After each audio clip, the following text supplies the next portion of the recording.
chère renarde, cher loup, chère louve, chère poule, chère coq, blaireau, petit lapin, notre grande famille animale, excusez-moi, je veux dire, notre grande famille humaine s'est réunie ce soir pour évoquer le temps d'un spectacle, le Moyen-Âge.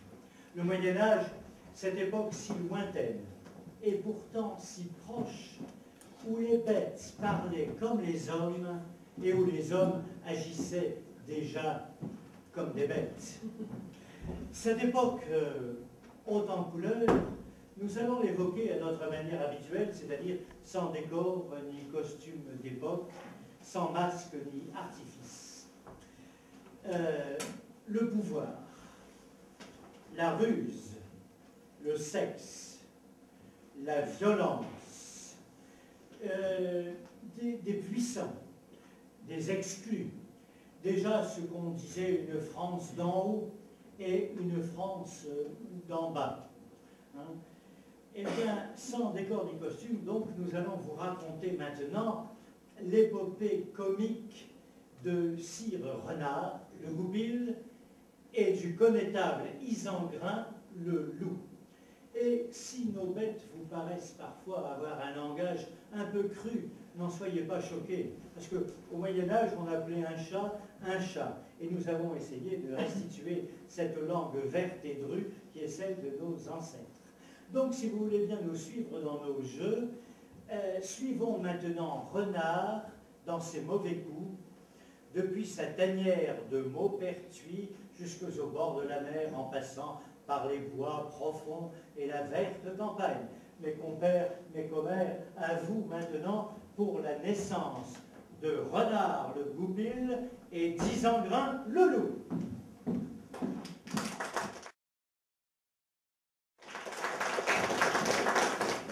Alors nous allons vous dire ce que nous avons lu sur Isengrin.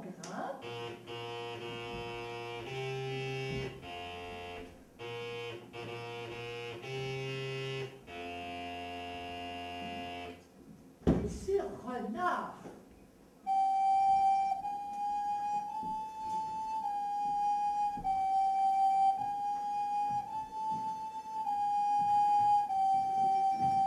C'est dans un livre nommé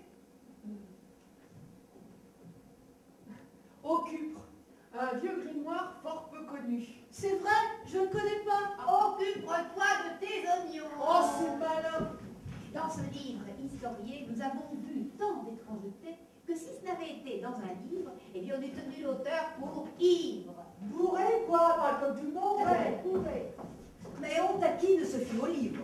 On y raconte comment Dieu bouta hors de son paradis Ève et Adam qui lui avait désobéi. Et la liberté alors? Dieu, il a tous les droits, celui-là. Mais pris de pitié pour eux, Dieu leur cadota une baguette. Ah, quand même. Il n'aurait qu'à en frapper la mer en cas de besoin. Alors, Adam prit cette verge et la mer en frappa.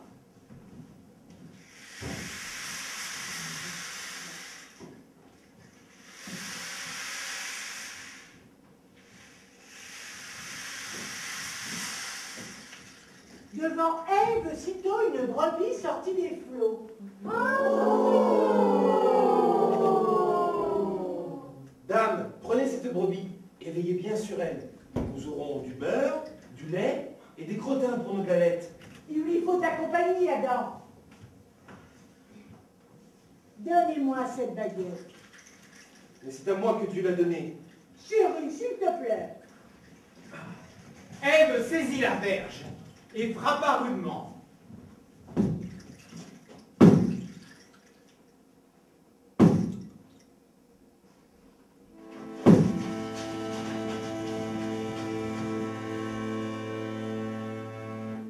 Des vagues sortit un loup. Attends, chérie, au secours! Il a pris la brebis à la gorge et il s'est enfui dans les bois. Pas content. Adam refrappa la mer. Un chien s'élança, poursuivit le loup et récupéra la brebis. Le loup, tout honteux, s'enfuit.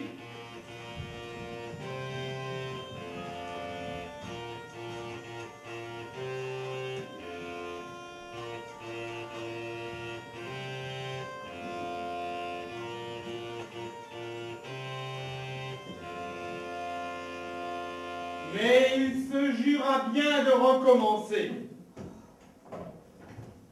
Avec son chien et sa brebis, Adam eut grande liesse. L'un après l'autre, ils reprirent la verge.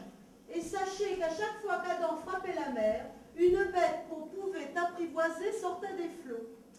Mais toutes celles qu'Ève faisait sortir s'élançaient dans les bois en compagnie du loup. Ah, les femmes, les animaux d'Adam s'apprivoisaient, ceux d'Ève se sauvagisaient. Oh, dis donc, elle est bien un petit peu macho dans l'histoire. Maintenant, redoublez d'attention.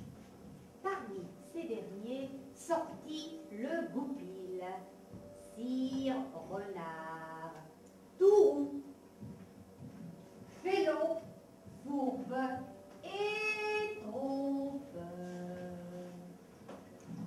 Ce tourouquin feintait bêtes et gens.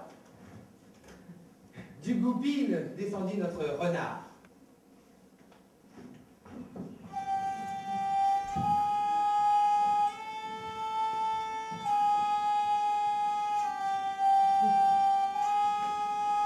Le malin trompeur. Il devint si célèbre que depuis tous les rusés, on les appela Renard!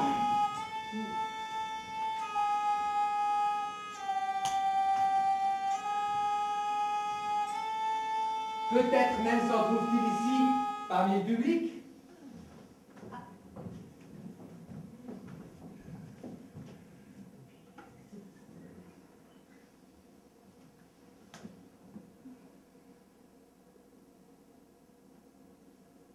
Allez, on laisse tomber. Quant à Isengrin, il fut, sachez-le bien, un grand larron de jour comme de nuit. Son ancêtre est celui qui vola à Adam ses brebis. D'aversant son épouse, descendit de la louve qui fut tant haïe. De la goupille descendit Hermeline, la femme de Renard. Oui. En voilà 4 peu recommandables qui se ressemblent. Ensemble, Isengrin est un truand. Renard, un crapulard. D'Aversan, une jouisseuse lascive. Quant à Hermeline, c'est une forte engueule. Un peu légère. Jamais ils n'ont été parents, ces quatre-là. Ils faisaient semblant de s'entraimer. Renard et Isengrin, aussi faux d'herche l'un que l'autre, ne s'appelaient plus que... Mon bel oncle. Et aussi... Bon neveu!